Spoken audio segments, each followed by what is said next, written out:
Welcome to Landscaping Podcast. My name is Joel Barnett and I'm your host. And before I tell you who's in today's episode, I just wanted to thank a couple of people I ran into at the Landscape Show this week. So it was the kind of a landscaping market put on by Landscaping Victoria. And I ran into one person who gave me a good future guest suggestion and another person who gave me a couple of good questions I should be asking in some of the episodes. So I appreciate any suggestions of guests or questions that I should be asking because I'm just a landscaper. I'm certainly not a professional podcaster, as I'm sure everyone would be aware. So, if you've got any suggestions for guests or questions, feel free to reach out and let me know. Today, we're talking with Simon Davies from Manuka Gardens in the ACT.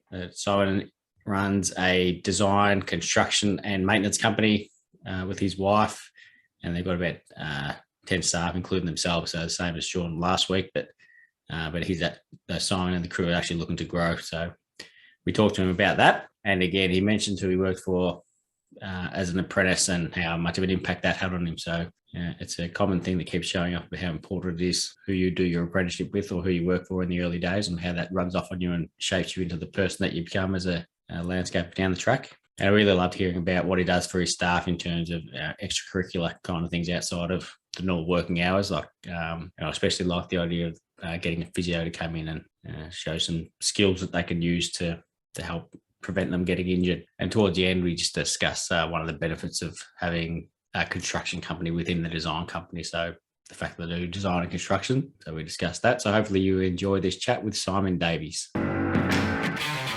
Simon, thank you very much for joining us on the Landscaping Podcast. My first question for you is, how did you start in the industry? I started way back when I was at school. I was looking to leave year 10 and at the end of year 10 and then decided to sort of start a trade while I was at school and completed year 12 doing a sort of a bit of a on part-time sort of cert 2. It was quite a while ago, so I can't remember the exact. It was a bit of a new thing back then to do it while I was still doing year 11 and 12 and sort of went towards sort of schooling as well. So it was pretty good. And then so I started Parks and Gardens and in that industry, and then I got a trade up I grew up in Wagga, and then so I started it back there, and then I got a trade like an apprenticeship up in Sydney in Manly, and so made the big move to the big smoke and started with just a small company up there and did more the sort of construction stuff for the 4 years and sort of loved it and completed the trade and then moved on to Secret Gardens of Sydney after that and was doing more of the horticultural sort of team leader for maintenance for 6-7 years and then moved into sort of looking after sort of more soft works, like the smaller projects for them and just running and quoting those kind of projects, and then sort of moved from there to then come back to Canberra to settle down with family and look for a bit of a change here. So it was a bit of a long haul, but been doing it for quite a while. You're the second guest that's started in Wagga and then worked your way to the big smoke. Sam Colley did. He was in Wagga and then moved to Melbourne. Right. Okay. How was the company you went to work for in Manly? What sort of work did they do?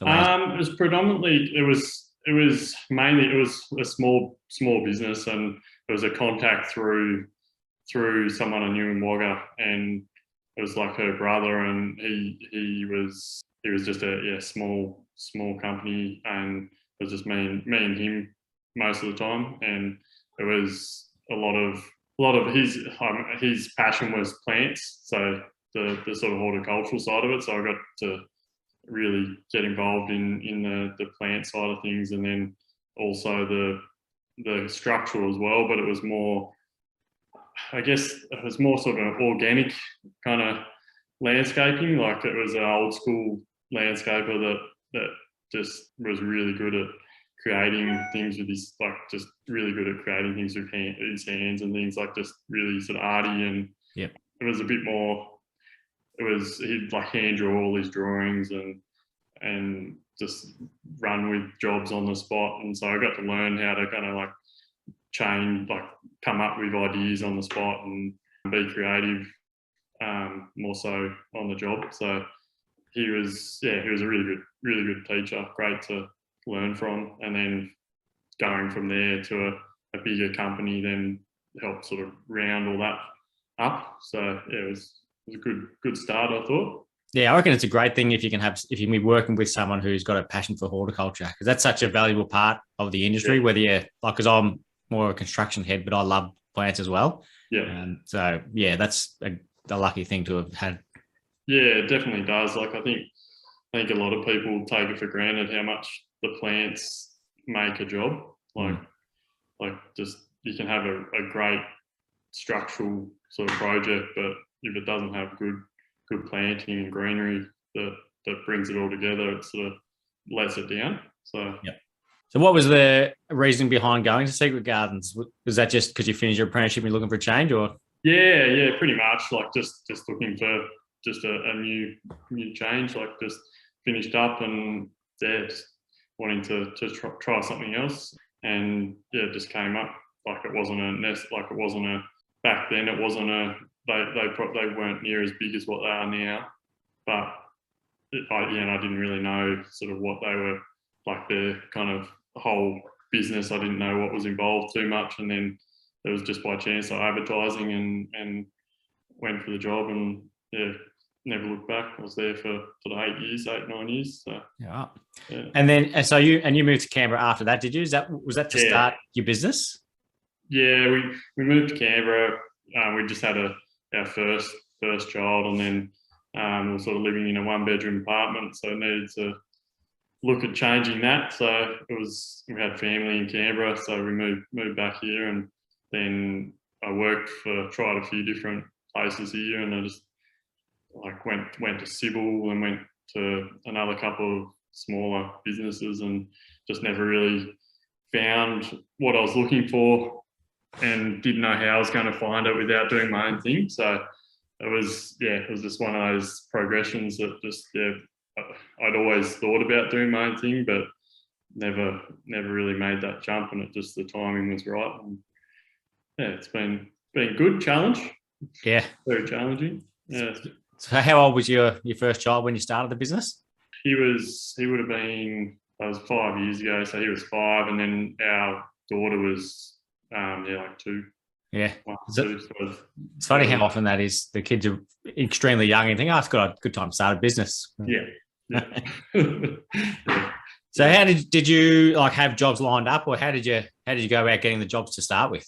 I was fortunate enough to have a few contacts, just with one of them being Vicky's a colleague that she worked for at her work, and she was looking to landscape her garden, and she was one of my first clients. She was keen to sort of get us on board and give us a kick start. So I was sort of hand drawing her a plan and doing a quote and things, and yeah, it was a bit of a guinea pig, that one, and then just grew from there. Just started getting a few other contacts. Got a fair few, a lot of reasonable amount of family here, mum and dad, and my sister and brother are here as well. So they plenty of contacts that just once you start a couple, and word of mouth just starts going around. It's just like a big country town, really. So it was pretty fortunate, and kind of a lot. I didn't think that it would be so busy, I guess, initially, and then it just, before you know it, you're a couple of years down the track and starting to employ staff, and grow pretty quickly. So So how many staff do you have at the moment? It's about 10 of us at the moment, including me and Vicky, and we're sort of it's one of those things we're trying to get more, but it's difficult because we do the 3 areas, so design, construction, maintenance, and so we've got 2 to 3 in maintenance, sort of 4 or 5 in construction, and then a designer, and then me and Vicky as well. So what's your role within the business? A bit of everything. I just manage mainly construction at the moment, because we've got another sort of more senior maintenance person that's just come in and helping run that side of things. So stepping away from that side of the business a little bit, just to work more on the design and construction and quoting areas, and just day-to-day running, as you would know. Yes. What's involved. Yeah, I'm busy enough with 3 employees, let alone having 9 or 10. Yeah. So do you do any designs yourself? Not now. I just oversee and sort of review our designers' work. So he works off Vectorworks, and once he's sort of done the designs or halfway through, we'll send them through and we'll go over them and just review them together. But yeah, I found that, I mean, I love that side of things, but I just found I was never quick enough at being able to put it together, and plenty of other things that I need to focus on than sit in front of the computer all day. So yeah, that's something I've been saying I need to do more, is like getting other people in to do other tasks, like whether that's subcontracting or whatever, whether they're a staff or someone. But yeah, because it's amazing when you see someone who that's their primary role, how quick they can do things. Yeah, exactly. Yeah. So how did you go about with your designer you've got? What was it like putting him on to like working out, this is how I want the designs done? Like, did you just happen to have the same kind of style, or? Yeah, it was a bit of a funny one, like the way it all sort of came about, because it was after, just towards the end of our first year in business, and we were working down the road from his house, and he saw us working there, and he just approached us and was looking for a job. He just finished uni, and we just got chatting and went from there. And then because he was, I guess, pretty fresh and keen to learn, we just created the style just based on, I mean, I would work with him on the plant side of things predominantly, because he didn't have that experience as much and the knowledge. So I would be pretty heavily involved in that side of it with him. And then, just kind of evolved from there, and we'd go through our ideas together all the time and just agree on most things. So it just seems to work pretty well. Yeah. That sounds good, yeah. And so was there a time where you were on the tools and then you've gradually stepped off them? Yeah, like I'm still on them now, like from time to time. Like I just have to get out and do stuff, and I'll still get in and do the crappiest of jobs. Just it just sometimes needs to be done, and no one else is there to do it, or they need a hand to do it. So like I was out there last week in the nearly sleeting rain and rubbish, sort of digging up granite and mud, and it was a pretty terrible job, but it's just one of those things that had to get done, and I didn't feel like they could do it on their own, so I had to get out there and give me a hand. Yeah, it's just, I think you need to still be able to get out and do things to show that you still care and are involved as much as they are, so that they don't just feel like they're just the workers out on site. I think is a good thing. Yeah, especially in the first week of winter when you're working in Canberra. That's, exactly. Yeah, it's pretty horrible. Yeah, I've been complaining about the weather the last couple of weeks, but it's nothing compared to what you guys are cold. The last 2 weeks has been, it's been a good start for the snow, but it's not so good. We've been doing a rooftop garden just on the lake, and it's a good spot, but it's terrible for wind and rain, and it's just been good fun. So. And you just soldier on throughout the whole year? You work through? Yeah, we just worked through. It's been pretty tough the last year with rain. Like it's been a wet season, so we've had quite a few days off, just unable to as you would probably know, you get to a point where you just can't get anything done. So it's been pretty tough that way.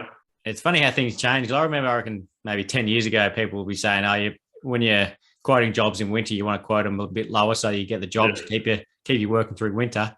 But I was just thinking last week, you need to be quoting higher for winter, because you spend an hour each day cleaning up the mess you've made in the driveway, and all these little things that slows you down because all the mud. Yeah, things don't dry out as quick, and The joys of working outside, hey? Yes, that we question it quite a bit when in winter. It's a bit different being in Canberra compared to Manly too. Yeah, oh yeah, a lot different. Yes. So, Yeah, I like this cooler weather. I do like it. So I don't mind working in it. It's just when it's windy and wet. have you had any business coaching or anything like that? Like, did you learn anything from the people you're working for? Yeah, I mean, yes. I haven't had any coaching. It's probably something that would be beneficial, definitely. I think between myself and Vicky, we've both had a varied career and background just in working for companies and people that do a really good job. I think working for Secret Gardens really helped sort of like, because I was working on in the office as well as out on site, and it really sort of helped shape the background that I have just with how I can deal with clients and yeah, just running a small business, I guess. Just seeing how they did it was a really good thing. So, and then yeah, Vicky used to work for the Park Hyatt, so she had a pretty good sort of customer service background and business sense as well. So it just, I think together has been a really great combination because I couldn't do it myself. Yeah. Definitely. So what's Vicky's role in the business? She's all behind the scenes, so social media, as you would probably know, and yeah, marketing, helping with all the staff, running social events, yeah, really just all the behind the scenes things that you don't see all the time, but makes everything look pretty, basically. Yeah, she does a good job with the social media because yours is one of the accounts I enjoy following because it seems really personable as well, and I like how you get your staff involved. Like you had the for lack of a better word, like the player profile kind of thing on them. I reckon that's awesome when people do that. Yeah, no, it's had a really good response. That so yeah, no, it's all her. So she does a great job at it. Yeah. And said like social things. So how often do you do something like that with your staff? I mean, with COVID, it was obviously less, but like last year. But we try and do it every three months roughly, if not more. I mean, even if it's just a catch up for a beer and a burger or something in the afternoons, or yeah, we do lawn bowls. That was our last one, and yeah, sort of have like different sort of mental health things that we've one that we've run before, and a physio session, and yeah, it's kind of just trying to think of the other ones that we've done. Had quite a few, but it's been a while since with COVID, the break of COVID, sort of put a bit of a spanner in the works. So. Yeah, that's it. I was going to ask if there's anything like mental health related because I was talking to Sean Laurie recently, and he said that's something he's kind of working on with his staff. So, what sort of things did you do to help him with that? Yeah, well, it was. I mean, it's been a while since we've sort of done a recent one, but it was just a beyond blue. Like it was like the day we went to their office and they had a bit of a afternoon session where we'd all sat around a table and went through different scenarios, and yeah, it was just I think it was a bit of an eye opener and gets everyone talking a bit. And yeah, and then like the physio we had someone out to the office and did a bit of personal training sort of session where they'd sort of go through the exercises and stretches and all that kind of thing that we should be doing to keep our bodies in shape. So that was I think a good thing. Not that we probably still carry on with it, but it's probably something we need to pick up again. Yeah, it's such a good thing though, because it'll take it could take 2 hours at most, I'd reckon, but they can give you information like exercises you can do before you start and just things you can do when you're doing certain tasks as well. I think that's great. Yeah, no, it was really good. And you said you got 10 staff, including yourself. So are you looking to expand on that at the moment? Yeah, like we are. Like with the maintenance side of things, we could. Ideally, we'd like another couple to start another crew, and then with construction, we're sort of looking for probably 1 to 2 more at least at the moment. So it's just the hard thing of getting qualified staff and staff in general, I guess. Yeah. So you got those same issues in Canberra as well? Yeah, definitely, yeah. Yeah, you put ads out and get barely anything back, like the amount of money and stuff we're spending on Seek and different avenues that, we're just barely getting a bite. So it's pretty hard. I went to a Landscape Victoria function a night a couple of weeks ago, and there was a fella there. I think it's I don't know if it's commercial or no, I think it's residential, but he spends he gets I can't remember what the term is, but they're like a headhunter. So they go out and find employees, and that costs like 15 grand. And he does that. But that's the only way he can get staff. Yeah, right. So it makes the $350 on Seek seem a bit more manageable. Yeah, exactly. Wow. So how many crews are you running in construction?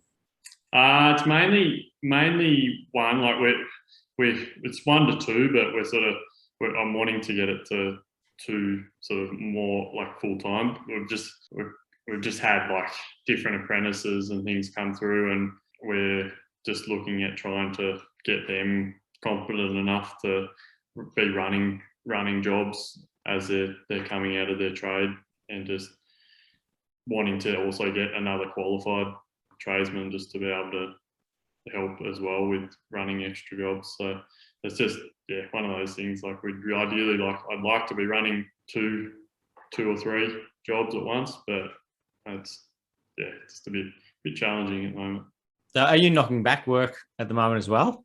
Yeah, to an extent, where I've stopped taking on like the just quote only jobs. So anything that's coming in that is just wanting a quote that doesn't necessarily need a design, I'll be knocking those back, just because we have got such a stream, like a backlog of design work and quotes that we're working on currently, that we just don't have the time to, because it's sort of down to me mainly to do the quoting at the end of the day, and then it's design work is a priority, like to do those jobs. So that's the main, like it's sort of the main thing, just knocking back all those smaller little jobs and then focusing more just on design and construct only, which has been I think a good thing, just so not wasting a lot of time with just smaller stuff.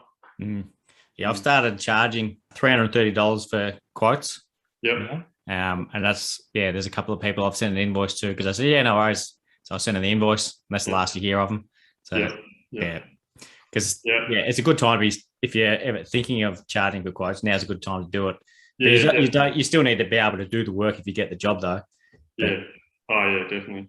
Yeah, I'm charging. We've started charging for consults just to go out and see people. So originally we weren't. It's only been this year pretty much that we've started charging consult fees. So that's mainly for design, and then even if it's a quote, if they would just want a quote only based on another design, we'll still charge a consult to go out and see them. But we haven't been doing that so much because we've been knocking most of those back. So even if it's a job that's had a design done already, do you do any work that other people have designed? No, I prefer not to, just because we do have a lot of our own stuff in the pipeline. So, and the other thing is that I prefer to have the creative kind of freedom with our own stuff rather than working off other people's designs, which sometimes don't always work, and then having to deal with someone else to then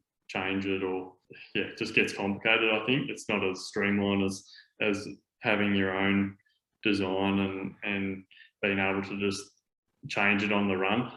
And it's always been a bit of a thing. Like I've maybe quoted 1 or 2 designs before from other people, but it's just, I find that they go out to the market to everybody, and it's more just about the cost. So that's not really the market that we're sort of trying to target. It's more people that want to work with us and want to use us only. So And so what sort of percentage would your maintenance projects be, like in terms of ones you've built compared to ones that you've just only maintained? It's probably like a 50 or 60% ones that were built to then other ones just that come in just randomly. So it's it's a pretty most jobs that are the higher end and people put a fair bit into, they genuinely want us to maintain it, unless it's like most.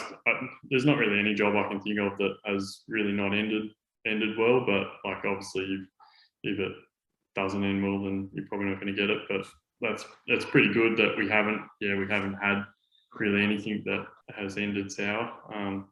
And most jobs, most of them we're still maintaining the good ones, the better ones that we're still maintaining today. So yeah, it's a pretty good process. Like I love just going back to jobs a year later, a couple of years later, just seeing how it's progressing, and it's where it all kind of comes to life. Like when you see everything growing and looking great. So I love that.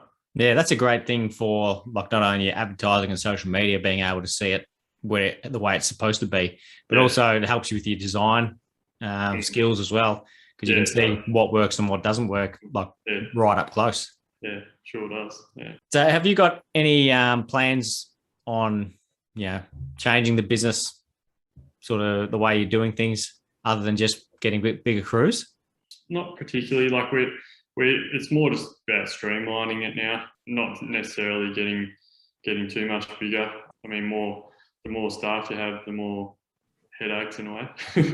So it's more just getting the right people and retaining them, and just getting our business side of things streamlined and making sure we're running smoothly, making enough profit. And that's, I guess, the hardest bit with the climate at the moment, I guess, just with the staff and the material costs rising, trying to juggle all that is going to be, I think, pretty difficult the next couple of years, just keeping up with the staff that, what could pretty much go to any business and get a job, because everyone needs people and they'll pay big dollars to get someone, just not necessarily based on their experience. And it makes it pretty difficult being in business, I think. People will be paying money for just 2 arms and 2 legs. They don't care what sort of skills they got. Yeah, pretty much. So have you got any like systems and processes or apps that you use to keep the business, like to work out your profitability and how everything runs? Mainly, we use Zero Projects is our sort of main one, but we're starting to move into Build Exact. So that's hopefully going to start taking place soon, but just haven't had a chance to set it all up fully yet. But that's on the cards for the near future, and hopefully that'll help a lot more with quoting and just the whole project management side of things, because that's probably one area that I guess lacks a bit. As we've grown, we probably haven't grown that side of things enough as well. It's sort of all been more down to me just winging it a bit in a way. So, which, I mean, it's been working, but just it could be better. Yep. There's always room for improvement, I think. So how have you been working out, like well, how's your job tracking go? How do you do that at the moment? Like, can you do that within Zero Projects? Yeah, you can. So all our materials, and so all the invoices to the jobs, they all go towards that project. All the staff, like we get our staff, instead of doing it like when they do their times for the week, they allocate their hours towards the project, and that all sort of goes then back into the sort of system as like, so it shows you, I guess, the how it's all tracking in a way, but it's a bit broad. Like because it doesn't have the costs down to it's more of a summary of how the job's tracking. It's not how much you've spent on certain items, and it's just not as detailed as what other programs are. So as an overall thing, like an overview, it's not too bad, but it's not the best. Like it's definitely room for improvement on it. Not quite as exact as Build Exact. No, exactly. Exactly right. So is it also about the quoting? Like, can you do any quoting based on that? Because when I spoke with, who did I speak to about it? Yeah. Yeah, when I spoke to Jaden Weatherly about Build Exact, he sort of gave a summary of it, and that's the first I'd heard of it. And it sounds like an awesome program. So you're going to do quotes based off that? Yeah. So you can, the estimating side of things looks pretty. I mean, I haven't got right into it yet, but just from what I've looked at, it seems pretty good, and you can load in a lot of different price lists and things, and Bunnings ones and different, I guess, businesses that have just an Excel price list. You can load all that in there, so it's all pretty up to date, and you can measure plans through there as well. So each item, like a paving sort of item, you can measure that through the program, and it'll automatically calculate the quantities, and it's just it seems pretty good, and you can easily look back at how you've done it. So it's not going to be, I guess, if you've made an error, like you can pick it up probably pretty quickly. Yeah. So hopefully it's more accurate. So do you work out your quotes based on like square meterage rates, or do you do everything individually? Individually, yeah. I don't think it's pretty difficult to do it on a square meter rate to get it accurate, I think. And yeah, I mean, I've worked for a civil company as well for a little while, and I used to do estimating for them, and that was all square meter rate, but that was, I guess, big, large scale stuff, and it's quite a lot different to residential, and I mean, you don't feel like I never get it 100% right after you're on the job and you're getting into it, and you think, oh, geez, I missed that, or didn't allow enough for the excavation and all that. So, I mean, that's probably the biggest one, the earthworks and the soil excavation is probably the biggest thing, but you win some and lose some, I guess. Exactly, yeah. I was just about to say swings and roundabouts. Yep, pretty much. I heard Chris Weiss talking from Formation Landscapes. He said that with excavation, he won't provide a quote for it anymore, just a provisional sum. So just give an estimate. But it's because you got no idea what's under the soil. Like we pulled up a driveway one time, it was a concrete driveway, and underneath it was another concrete driveway that they put a bit of rock over and then done more concrete to raise it up. So luckily I had a clause in my contracts about unforeseen rock and concrete and stumps.